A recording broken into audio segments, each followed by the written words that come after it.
Praise the Lord. दोस्तों, हम आपका स्वागत करते हैं आज रात की प्रार्थना में। और आज मैं आपसे बात करना चाहता हूं कि प्रभु यीशु मसीह चाहते हैं कि आप और मैं, हम सब मसीह लोग अपने हृदय को बिल्कुल साफ रखें, क्लीन रखें, उसे प्योर बना के रखें, शुद्ध रखें, उसमें उसे किसी भी अशुद्धता से हम न भरें, उसे बिल्कुल शुद्ध रखें। और जब हम अपने हार्ट को, अपने मन को शुद्ध रखेंगे, तब परमेश्वर प्रभु यीशु मसीह का वास उस हार्ट में होगा। लेकिन यदि वो हार्ट अशुद्ध है, उस हार्ट में, उस मन में अनेक प्रकार की गलत बातें भरी हुई हैं, तो प्रभु यीशु मसीह का वास वहां नहीं होगा। तो आज सामने मैं आपको समझाना चाहता हूं कि अपने मन को शुद्ध रखें। अब कैसे अपने मन को हम शुद्ध रख सकते हैं, यह बहुत इंपॉर्टेंट है। और एक मसीह जीवन के लिए, मसीह विश्वास में आगे बढ़ने के लिए, हमारे लिए बहुत जरूरी हो जाता है अपने मन को साफ रखना, अपने मन को क्लीन रखना, अपने मन को शुद्ध रखना। और जबकि आज लोग नहीं कर पाते हैं, लोगों के मनों में दूसरों के प्रति अनेक प्रकार की भावनाएं होती हैं, अनेक प्रकार की गलत बातें होती हैं, गलत विचार होते हैं एक दूसरे के प्रति, चाहे वो कोई भी हो। लेकिन जब प्रभु यीशु मसीह ने अपनी सेवकाई की शुरुआत की, तो प्रभु यीशु मसीह ने मन पर काम किया। और प्रभु यीशु मसीह ने चेलों को, अपने सुनने वाले लिसनरों को सिखाया कि तुम्हें बाहरी नहीं बल्कि पहले अंदर काम करना है, अपने मन को तुम्हें शुद्ध करना है।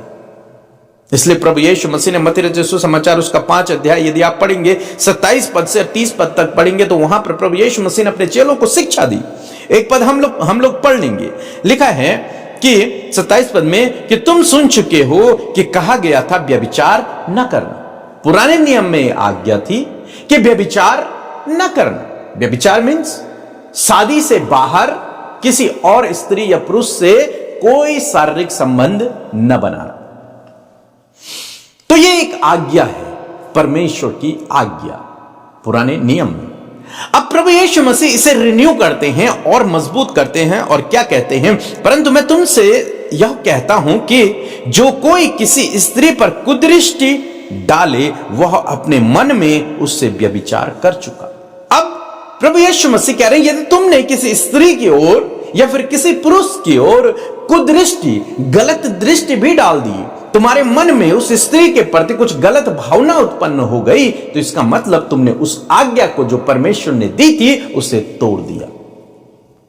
तो यहां पर सीधे सीधे प्रभु यीशु मसीह कह रहे हैं कि अपने मन को तुम्हें क्या करना है? साफ करना है, शुद्ध करना है। अपने मन में तुम्हें किसी दूसरे के प्रति कोई गलत बात नहीं आने देनी है। यदि वो आ भी जाए तो उसे तुरंत से यीशु के नाम से खंडन करना है, उसे अपने दिमाग से, अपने मन से उसी समय आपको दूर करना, उसमें लिप्त नहीं हो जाना, उसे उसी समय दूर करना। अपने मन को, अपने हार्ट को क्या करना है? शुद्ध करना है, साफ करना है, क्लीन करना है। मनुष्य तो बाहर देखता है, आप मेरे कोट, मेरे पैंट, मेरे टाई, मेरे बाल, मेरे चेहरे को देखेंगे, मेरे रंग को देखेंगे, लेकिन जब प्रभु मुझे देखेगा तो मेरे हार्ट को देखेगा, मेरे मन को देखेगा, मेरे बाहरी स्वरूप को नहीं बल्कि मेरे अंदर क्या भरा हुआ है उसको देखेगा। इसलिए प्रभु यीशु मसीह ने शास्त्री और फरीसियों से कहा, तुम चूना फ्री हुई कब्रें हो, जो बाहर से तो बिल्कुल साफ सुथरी हैं, बाहर से तो बहुत सुंदर हैं, लेकिन अंदर, कब्र के अंदर क्या होती है? डेड बॉडी होती है, सड़ाहट होती है, कीड़े पड़े हुए होते हैं। बाहर से बहुत सुंदर दिख रही है, पेंट किया हुआ है, बहुत अच्छे तरीके से नेम लिखा हुआ है कब्र के बाहर, बहुत अच्छे तरीके से सजाई हुई है, लेकिन अंदर क्या है? यदि आप कब्र खोदेंगे तो अंदर क्या मिलेगा आपको? डेड बॉडी, सड़ी हुई, जिसमें कीड़े पड़े होंगे। ऐसी डेड बॉडी आपको देखने को मिलेगी, हड्डियां मिलेंगी। प्रभु यीशु मसीह यही कह रहे, तुमने अपने शरीर को, अपने आप को बाहर से तो चमका दिया है, बाहर से तो तुमने अपने आप को पवित्र कर दिया है, साफ कर दिया है, लेकिन अंदर कीड़े पड़े हुए हैं, अंदर सड़ाहट है।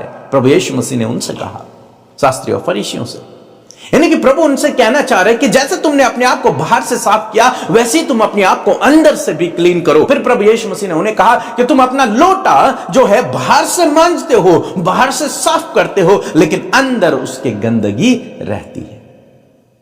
केवल बाहरी बाहर धो रहे हो, अपने शरीर को धो रहे हो, अच्छे कपड़े पहन रहे हो, अपने आप को होली दिखा रहे हो, अपने आप को दूसरों की नजरों में पवित्र दिखा रहे हो, अपने आप को दूसरों की नजरों में पवित्र बना रहे हो, लेकिन परमेश्वर बाहरी नहीं, परमेश्वर अंदर देखता है।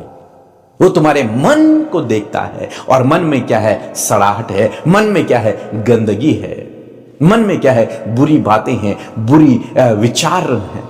तो प्रभु यीशु मसीह हम सब से चाहते हैं कि हम बाहरी तो साफ करें अपने आप को, लेकिन इससे ज्यादा जरूरी है हम अंदर से अपने आप को साफ करें। मीन्स दूसरों के प्रति अपने मन में कोई भी गलत भावना को न रखें, कोई भी गलत विचार को न रखें। और जब आप ऐसा करते हैं तब परमेश्वर का वास, स्वयं सर्वशक्तिमान का वास आपके हृदय में होता है, आपके अंदर होता है। आप परमेश्वर के मंदिर होते हैं और वो आपके अंदर रहता है।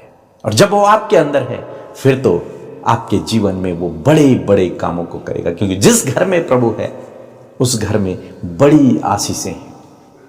आप जानते हैं बाइबल में एक व्यक्ति के विषय में लिखा है जिसका नाम है अबीदोदोम। उसके घर में वाचा का संदूक 3 महीने तक रखा गया घर में, और जब 3 महीने तक वो वाचा का संदूक उसके घर में रहा, बाइबल कहती है कि परमेश्वर ने उसे इतनी आशीष दी, उसके धन संपत्ति, उसके पूरे घराने को परमेश्वर ने आशीष दे दी, बहुत आशीष दी। इतनी आशीष दी कि दाऊद को जब यह बात पता चली कि मैंने उसके घर में वाचा का संदूक रखा था और उसके कारण इसके घर को बहुत आशीष मिली है, तो दाऊद गया और उस वाचा के संदूक को फिर अपने यहां ले आया। बहुत आशीष दी परमेश्वर ने उसे।